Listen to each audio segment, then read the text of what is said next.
Let me be right by your side, 'cause I know. What's up, Titos and Titas? Today we are going to give you the last in our series of the bodybuilding workouts with the 4-week program. So today we're combining chest and shoulders, your major upper body pushing muscles. Only need a bench, okay, or any elevated surface. You could also do this on like a park bench, assuming na walang sandalan sa likod, and a pair of dumbbells.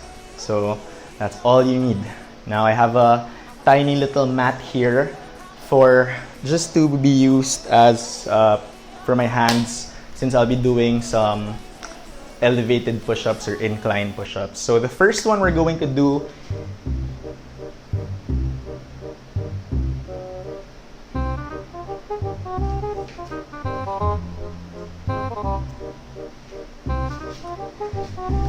You gonna work out also? You gonna work out? You're gonna work out? Okay, yes. So, the first thing we're going to do is we're going to do incline push-ups. We're gonna do a tricep for chest. Tricep, remember, is 3 exercises, one after the other without any rest. Now, we're going to do a tricep for chest, beginning with your feet elevated on a bench, and then you're gonna do push-ups with your hands on the floor. So, your feet are going to be elevated, also known as incline push-ups.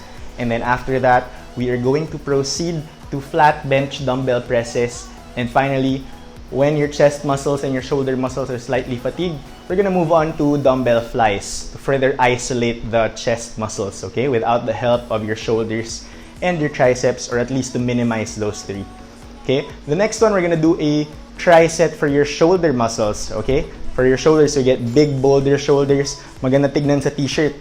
Hindi maganda tignan sa t-shirt pag walang dibdib tsaka walang shoulders. Okay, remember that. If you're a guy and you don't have shoulders and your chest doesn't look nice, maybe you need some help. So subscribe to this channel and give this video a like, and follow the program for 4 weeks and let us know how you did in the comment section. Okay, so let's begin. Warm up. When you're done with warming up, proceed straight into the first chest tricep. Now for the chest tricep, beginners may want to do 3 sets of 8 reps. More advanced trainees may want to do 4 sets of 8 reps. Okay? Week 2, after the first week, you're gonna do the same thing, use the same weight ideally, and then move on to 10 reps. Week 3, 12 reps, and then week 4, the last week, you're gonna do 15 reps. When you're done with 4 weeks, you can recycle the whole program, increase the weight, and then start at 8 back again. Okay? If you want, you can also shorten the rest periods. I recommend you rest about 1 minute to 1 minute 30 seconds between the triceps. So remember, you finish the 3 exercises first and then you rest. That's a tricep. Alright? So we'll see you guys.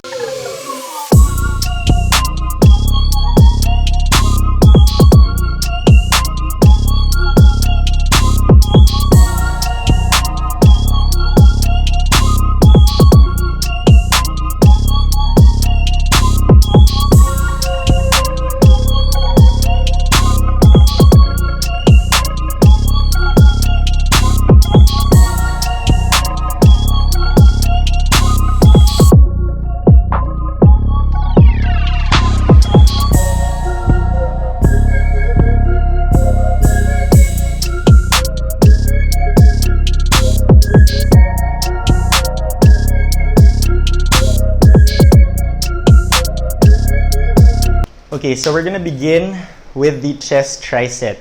So for the chest tricep, remember, we're gonna start with incline push-ups with your feet elevated on the bench, and then your hands will be on the floor.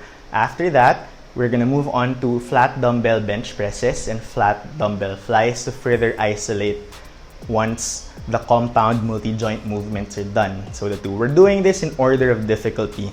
So we're starting with the most difficult exercise first, which is the incline push-ups. And then we're moving on to the somewhat fairly easy exercise, single joint fly. Alright, so the incline push-up with your feet elevated on a bench will give focus more on the upper chest and a little bit of the shoulders. And then after that, the dumbbell bench press, more of your overall chest development. And then finally, with the flies, isolating the chest without the help of the shoulders and triceps. So let's get to it, okay? So keep your core tight. Remember to keep your core tight when you do this. Okay, don't let your lower back sag. Place your hands about shoulder width apart, or slightly wider is okay. Lower yourself until your chest almost touches the floor. Pin your elbows to the sides. Press up.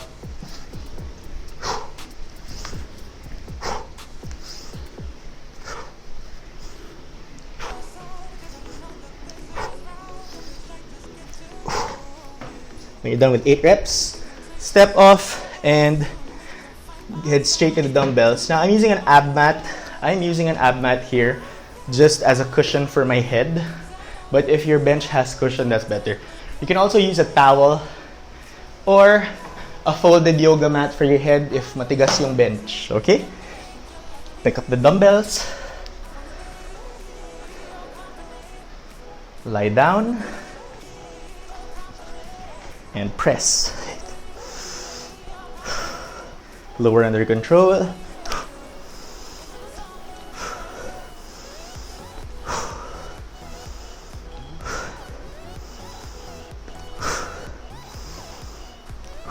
And then let's switch to the flies. Now your palms will face each other, elbows bent slightly. Open up the chest until you feel a deep stretch. Bring it back and squeeze.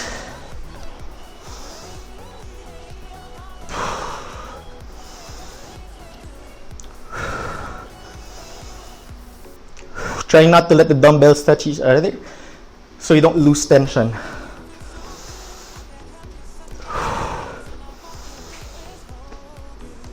And 8. Slowly get yourself up. Now you can rest about 1 minute to 1 minute and 30 seconds and then proceed to the next set. So remember, beginners, 3 sets.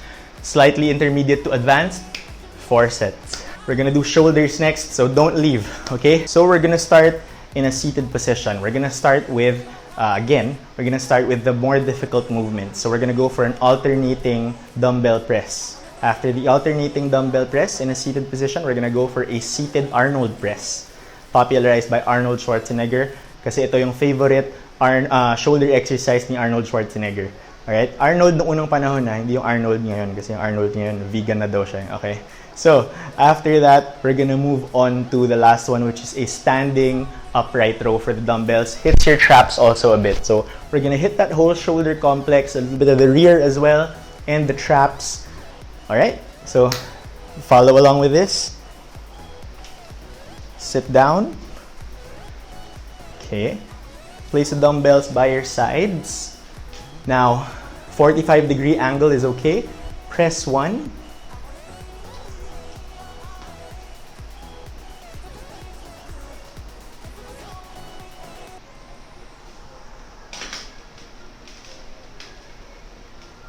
Keep one dumbbell right by your ears.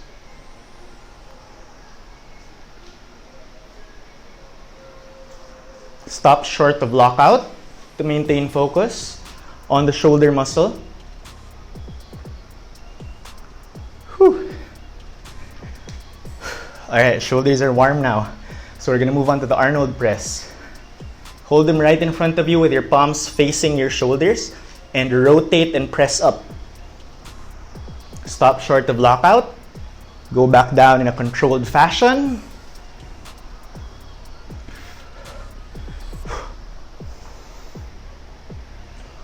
Don't forget to breathe properly.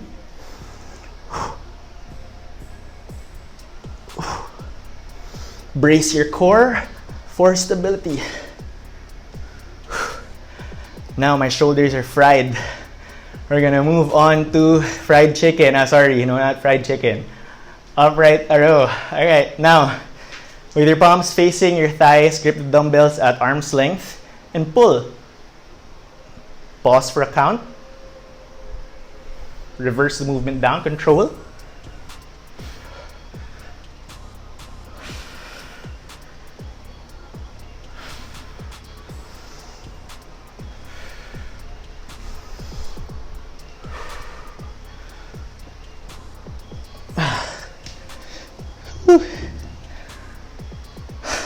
That's fried. Alright, titos and titas. So I hope you like the whole series of workouts. And stay tuned for our next series. If you haven't already, don't forget to subscribe kasi malaking tulong nun sa amin dito sa TitoFit para alam namin na nakatulong kami sa inyong lahat at gumawa pa kami ng mas maraming videos para sa inyong lahat para makatulong sa mas marami pa. So maraming salamat!